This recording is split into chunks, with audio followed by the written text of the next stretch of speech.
The Tom Woods Show, episode 2125. Prepare to set fire to the index card of allowable opinion. Your daily dose of liberty education starts here. The Tom Woods Show. Hey folks, if you've decided it's best not to have your kids educated by people who have declared war on you, then consider the self-taught Ron Paul curriculum. Instructors like me will give your kids an unfair advantage and an education you and I could only have dreamed of. But make sure you join through my link, because only there do you get my $160 worth of free bonuses. My link is ronpaulhomeschool.com. Hey folks, Tom Woods here. The great, heroic, super productive Eric July is with us for a final day of Eric July week. And I thought we would talk about the topic of monetizing your haters. Now, maybe we'll talk about a few other things. I don't know what'll come up, but I actually own a t-shirt. Eric July produced a t-shirt with his face on it that says monetize your haters. It is one of my prized possessions. I love that thing because it is such a great sentiment. First of all, number one, there's no moral problem with monetizing anything you do, your content or whatever.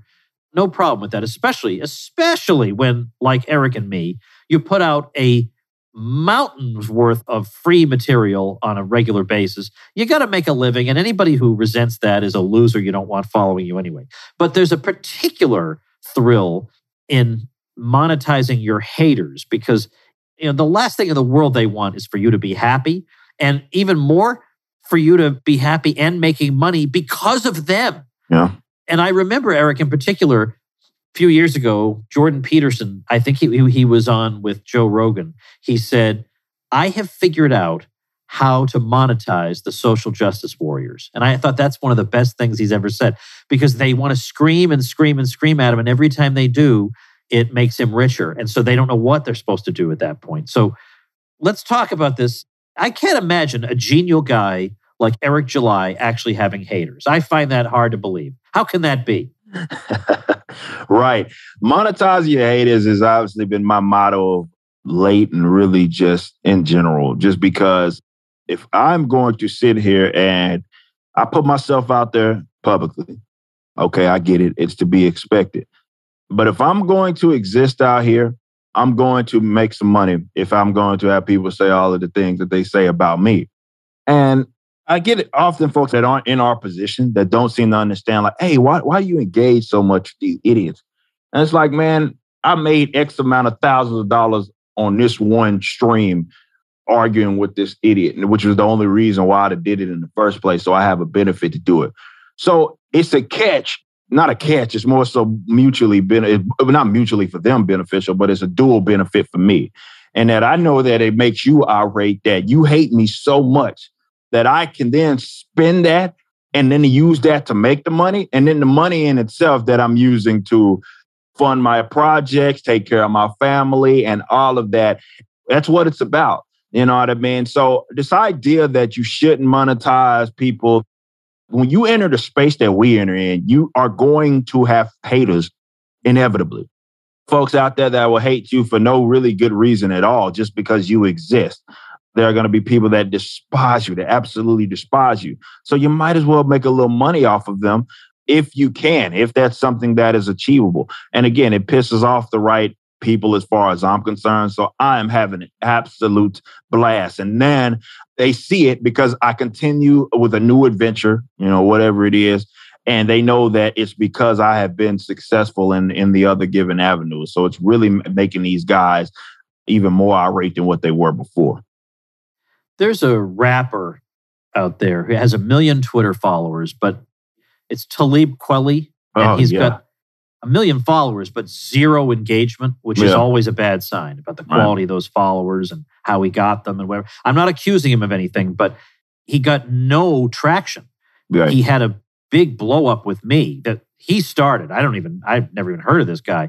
And I don't know how I think somebody interjected in the middle of a conversation with him and brought me up. And so then he started going after me. Yeah. And it was unbelievable. Like, I don't know if he's on coke or what, but this went on like 24 consecutive hours. I went to sleep and I woke up and he'd been attacking the entire time. I've never, ever in my life seen anybody go on and on and on at length like this. And it was he was not the brightest bulb. Not at all. The sharpest knife in the drawer kind of thing, because he thought that the Nazis built the Berlin Wall. Oh, man, that was because hilarious. they were against diversity. I mean, like every aspect of that is false. So anyway, what I finally decided to do was to monetize it, because I have this subscription site, Liberty Classroom. And I said, all right, for the next 2 hours, anybody on Twitter who's following this exchange I'm having, use the coupon code. I either use his first name or his last name. I forget which one.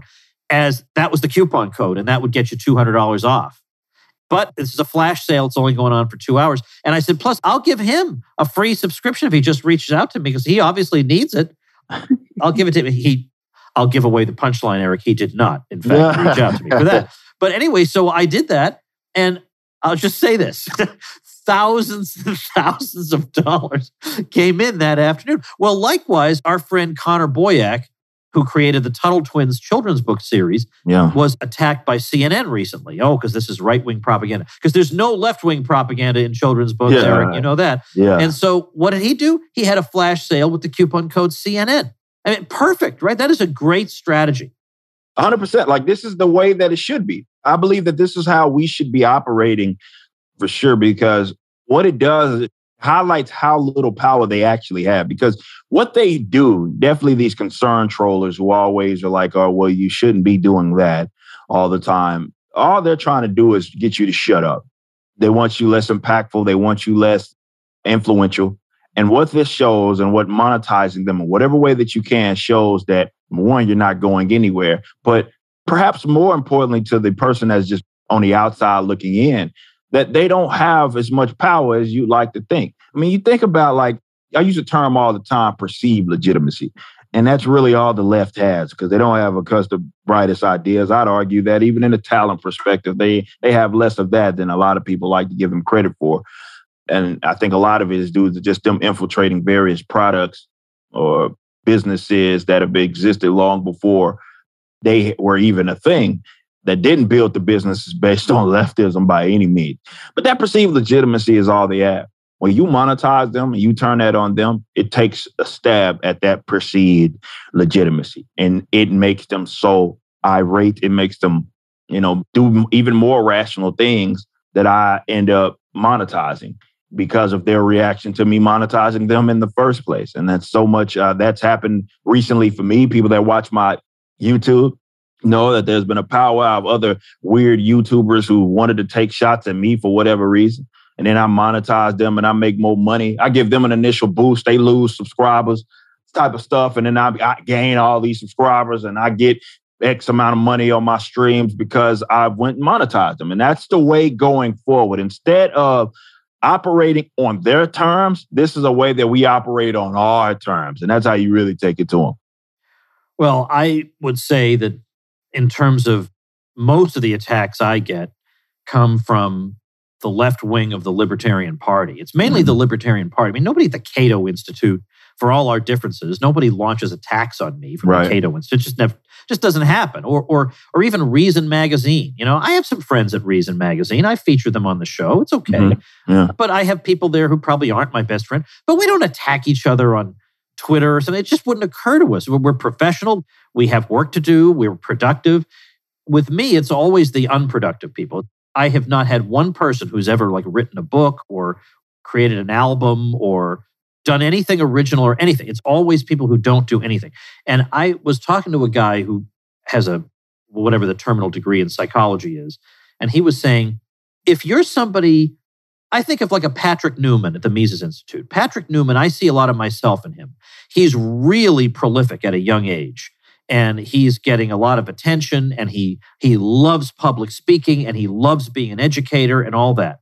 Patrick Newman doesn't look at me and say, Woods is my enemy. He thinks, well, when I'm Woods' age, I bet I'll have as many books as he does, and that'll be great. And I know that he watches my public speaking, and he's very respectful, and he'll say, I've learned a lot from you and all that. I've learned a lot from him, and I love watching him ascend the ranks. It's a great thing to watch. Absolutely. So because he looks at me and says, all right, we have the same career, the same trajectory. This is a guy I can look at as a model for where I want to go in my career. But if the gap between you and somebody else is not so close, if it's absolutely unbridgeable, then they view you as an enemy who has to be destroyed. I mean, there are people who spend their lives all day long. All they do is say things about Trump that are just made up. It's just flat out made up. Or about other famous people that are just flat out made up. If you get to a point of notoriety like you've reached, you're not going to be exempt from that. Unfortunately, that is part of human nature. There will be an initial reaction on your part to say, whoa, what is going on here? This is crazy. But then after a while, you come to expect it. You just come to expect it. And by the way, I have now begun very, very generously using the block feature on Twitter. I used to not do that. I used to mute them because that way they would keep shouting into the wind and I couldn't see it. I just love that. Yeah. But then I don't want them spouting their bile on my Twitter, I decided. So I block, and I know some people are such losers that in their Twitter bio, they'll say, I've been blocked by Cernovich, or I've been blocked by...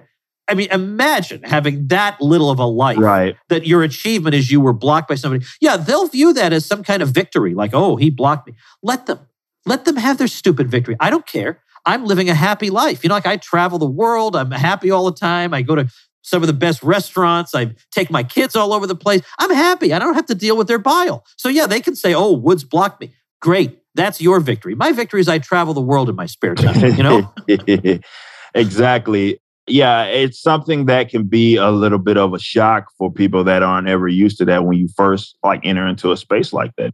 Yeah. All these people saying these bizarre things about you, and then you're like, wow, that's really mean, or that's not true, or whatever it is. And then they continue to do it.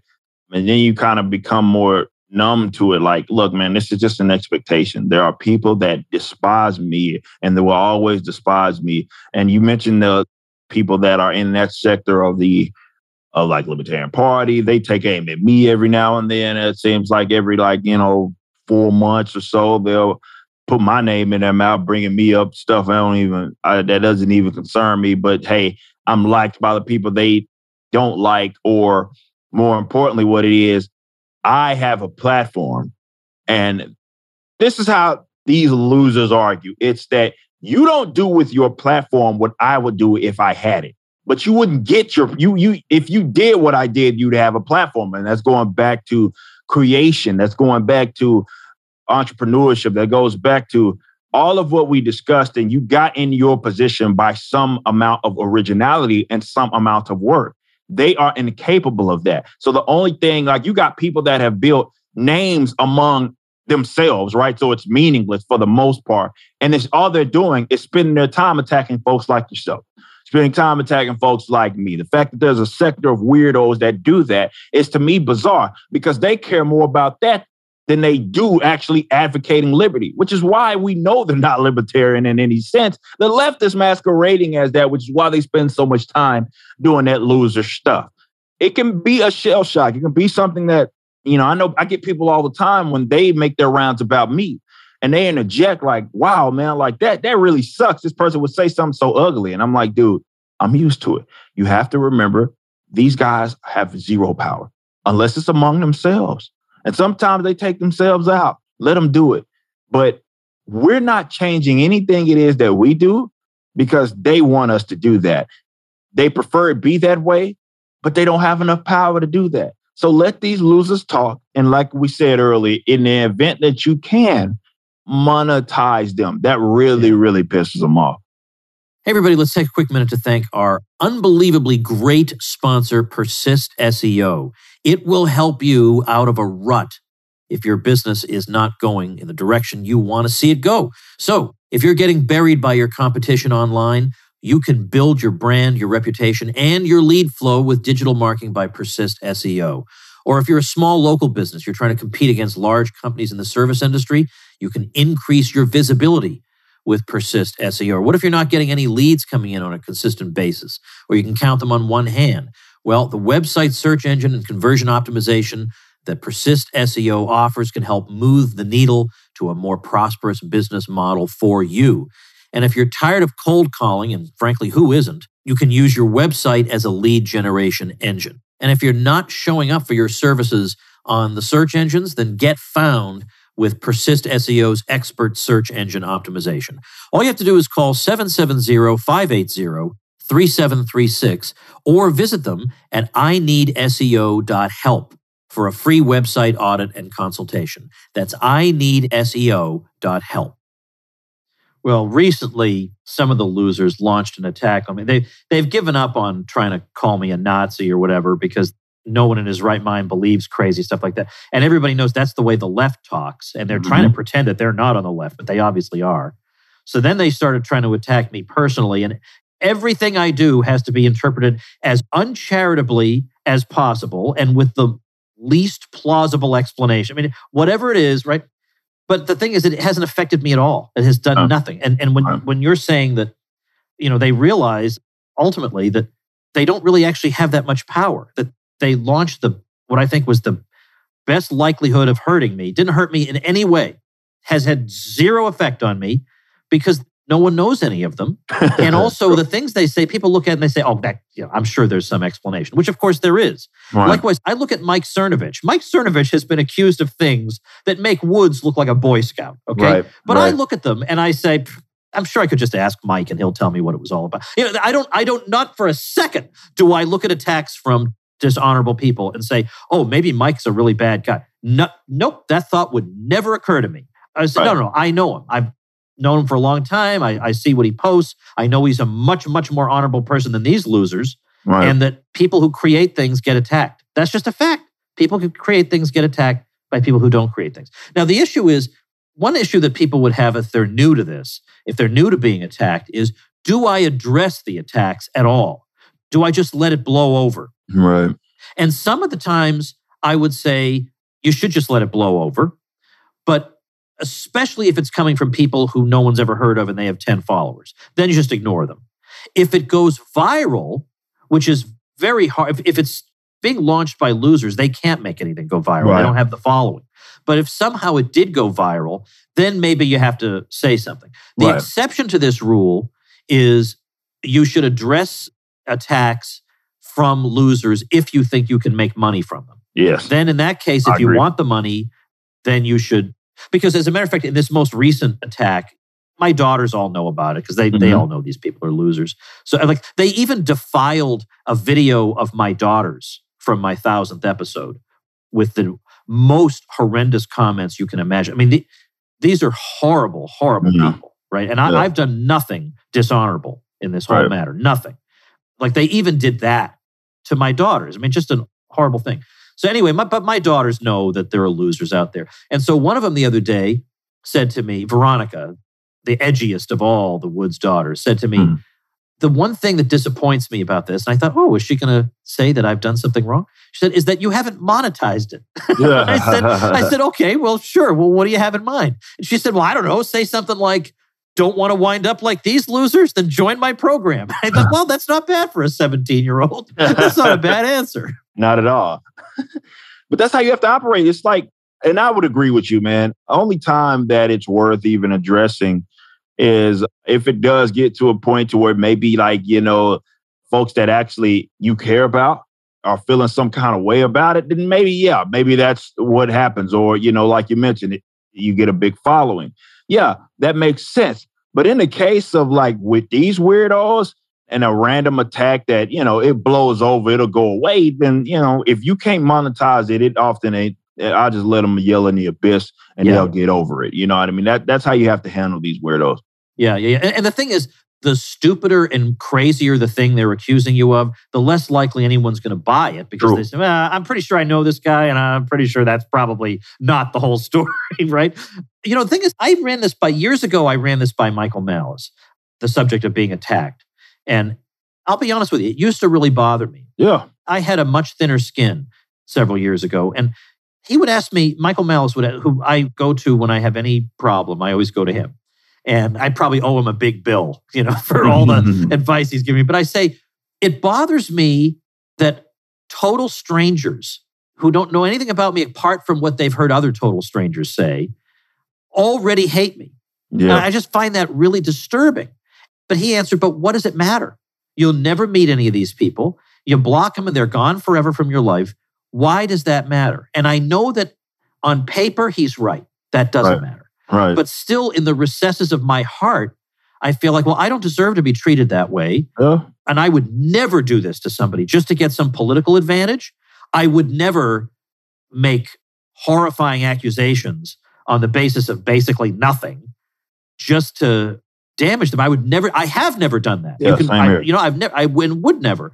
So it just seems like when you're the sort of person who wouldn't do that to somebody, it hits much harder. I think if I did it to them, it wouldn't hit them as hard because they just assume this, it's projection. They assume everybody probably acts like that, but they don't.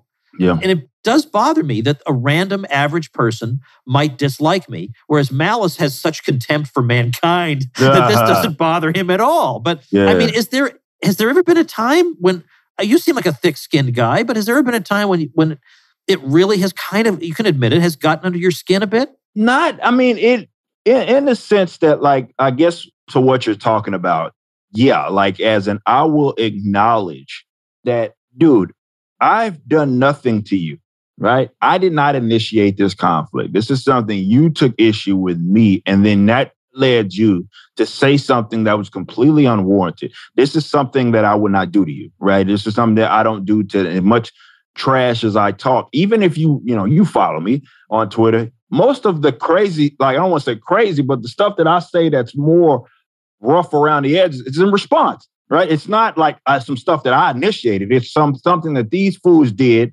often to me, and then I said something else. But like some of the stuff that they accuse folks of, like, you mentioned that loser rapper who brought me in that same ordeal during that same time, brought me into that instance, and him and I had our little back and forth. But some of the accusations are just like, what? You know what I mean? Like, I don't do that to my like people that I find like abhorrent or my worst enemies. You know what I mean? If there is to be one, I don't do that. I don't claim that random people are doing stuff like that. Why are you so, I don't know, itching to do something like that? So that in itself, just like when you understand or you lead with reciprocity, you're like, dude, that's unwarranted, and I wouldn't do something like that. But then, I take a step back and realize that I'm not dealing with just regular people. I'm dealing with, just because I'm on your podcast, I'm not going to use the language that I use, but I'm dealing with people that just are not good. You know what I mean? Let's say I love the language you normally use, though.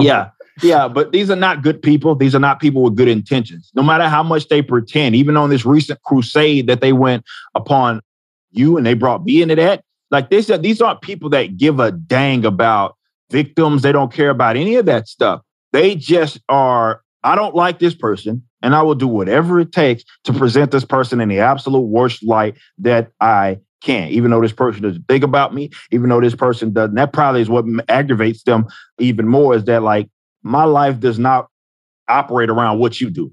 You know what I mean? I got a family. This is not how this works. You know what I mean? At best, I answer to my customers, my supporters, and more so to my family, not to you weirdos. But yeah, I can see where anybody, for that matter, think your skin might be. I can see where a person looks at that and they say, you know what, that sucks.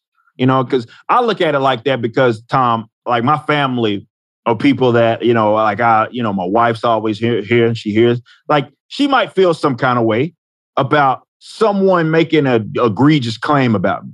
You know what I mean? And then I got to go have a talk where, like, it's all good. You know what I mean? Because they don't like their loved ones being dragged in the mud like that. So that is something that our perspective that it certainly is that I have. But ultimately, Michael is right in the sense that these people don't matter. And you have to remind yourself of that. All right. I'm going to actually wrap it up here because I think we've covered what I wanted to cover. We've gotten off our chest what we want to get off the chest. And I want to end up by telling people, look, we've had a week of excellent conversations with Eric here. And if that's not enough to convince you to follow him, then nothing will be. So I want you to check out Eric at ericdjuly.com. You'll find all the platforms you can follow him on. And Eric, I appreciate you carving out all this time to sit and talk to me and my audience. We love and appreciate what you do and want to support you in any way we can. So thanks again. And I appreciate that, man. Thanks for having me. This is a big deal, man. Giving me my own week on your show is something that you obviously never had to do, man. And I greatly appreciate that. And everybody, obviously supports you. A lot of them support me. We have a lot of crossover, man. So this is always important to do, and I appreciate it. Well, my pleasure, Eric. And thanks so much again. Absolutely. All right, folks, I hope you enjoyed Eric July week as much as I did. He's a great guy. I hope you will follow him. Check out all his links and stuff at ericdjuly.com. And remember, while you're there, check out his site. You're just going to love it. You're going to say, geez, I wish I had a professional looking site like this. Well, use the company that I have used for over 10 years. And I recommended it to Eric, and he used it for his site. He's going to use it for another site he's creating. It's Studio One Design, and you get some freebies if you use my link, if you decide you want to have them design your site just the way they designed mine and Eric's. So tomwoods.com/webdesign, and they'll give you some free like social media backgrounds and stuff to make you look really cool. So check that out, tomwoods.com/webdesign. Use the same people the pros use. And here I'm calling Eric and me the pros. Anyway, hope you enjoyed this Eric July week, everybody. I'll see you next week. Become a smarter libertarian in just 30 minutes a day. Visit tomwoods.com to subscribe to the show for free, and we'll see you next time. Like the sound of The Tom Woods Show? My audio production is provided by Podsworth Media. Check them out at podsworth.com.